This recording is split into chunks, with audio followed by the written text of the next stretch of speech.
মনে হয় যে কুকুর বিড়াল উঠাইতেছে এরকম। মুসলমানের দেশে এই ধরনের মুসলমান নামধারী অপরাধীরা, মুসলমান যারা ছেলেমেয়েরা গুলিতে মারা গেছে, তাদেরকে হত্যা করা হয়েছে, তাদেরকে কিভাবে অসম্মানজনকভাবে ভ্যান গাড়িতে উঠাইছে।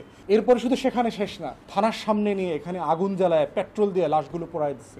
মুসলমানের লাশ পোড়ায় দেওয়া মানে আপনি একটা ভয়ঙ্কর চিন্তা করতে পারেন। আপনি হত্যার পরে কি প্রতিশোধ নিতে পারেন? মানুষকে খুন করার পর কি আর প্রতিশোধ নেওয়ার জায়গা থাকে?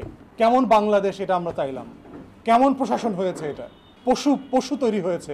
এই যে আব্দুল্লাহ কাফিকে দেখলাম গতকালকে গ্রেফতার করেছে, পশু হয়ে গেছে এরা। কোন আইনে বিচার করলে এটা ন্যায্যতার বিচার হবে? বাবা মা বলছে যে আমার ছেলের মুখের দিকে তাকানোর মতো অবস্থা ছিল না, পোড়া লাশ। একটা ছেলে দেখলাম ক্লাস 10 পর্যন্ত, সে সবসময় ক্লাসে ফার্স্ট বয় ছিল লোকাল স্কুলে, অত্যন্ত মেধাবী ছেলে।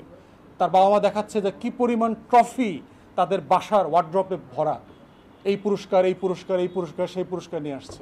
কত অমানবিকভাবে একটা মানুষের লাশ পোড়ায় মেরে ফেলছে, কারো কোনো চেহারা আইডেন্টিফিকেশন নাই। সেখানে আমরা দেখলাম পুলিশের বিরুদ্ধে কোনো ইনভেস্টিগেশন নাই, কোনো তদন্ত নাই, কাউকে গ্রেফতার করা হচ্ছে না, গ্রেফতার করলেও হাজির করা হচ্ছে না। হারুনকে গ্রেফতার করা হয়েছে, হয় নাই। ভালোভাবে প্রডিউস করা হয়েছে, হয় নাই। বিচারের ব্যাপারে আমরা দেখতে পাচ্ছি যে অনেকগুলো ক্রাইম হচ্ছে, কিন্তু আওয়ামী লীগের নেতাদেরকে যাদেরকে গ্রেফতার করা হচ্ছে তাদেরকে খুবই দুর্বল এবং মানে সাজানো মামলা দেয়া হচ্ছে বলে মনে হচ্ছে।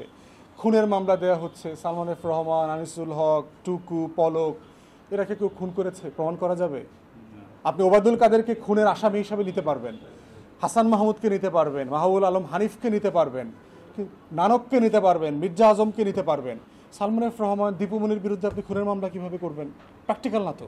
এই জন্য আমরা বলছি যে এই মামলার নাটক যেটা আমরা গত 16 বছরে দেখেছি, যে প্রায় 1,32,000 মিথ্যা রাজনৈতিক মামলা হয়েছে, প্রায় 52 লক্ষ রাজনৈতিক নেতাকর্মী, বিএনপি, জামাত, শিবির, ছাত্রদল, যুবদল, হেফাজতের লোকদেরকে আপনারা বিড়ম্বনার শিকার করেছেন, ঘরছাড়া করেছেন।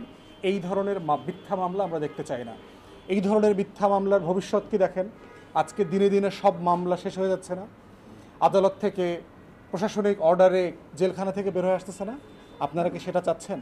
কয়দিন পর একটা এক্সিকিউটিভ অর্ডার দিয়ে যাদেরকে অন্তর্বর্তীকালীন সরকারের সময় গ্রেফতার করা হয়েছে তাদের সবাইকে আপনি বের করে দেবেন, মাফ করে দিলেন, ভুয়া মামলা, প্রমাণ নাই। এটা তো আমরা চাই না।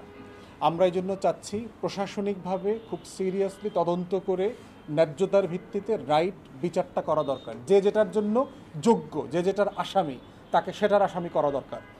ন্যাক্কারজনক নৃশংস ঘটনা, বিভৎস ঘটনা আমরা দেখলাম। 6টা লাশ, কতটা মানুষ, পশু পাখি মারা গেলেও এতটা অভদ্রভাবে লাশ হ্যান্ডেল করে না। আপনারা জানেন যে আমরা ইসলাম ধর্ম মোতাবেক আমরা লাশকে কি পরিমাণ সম্মান করি। কোনো ধর্মে লাশকে এত সম্মান করে দাফন করবার কালচার নাই।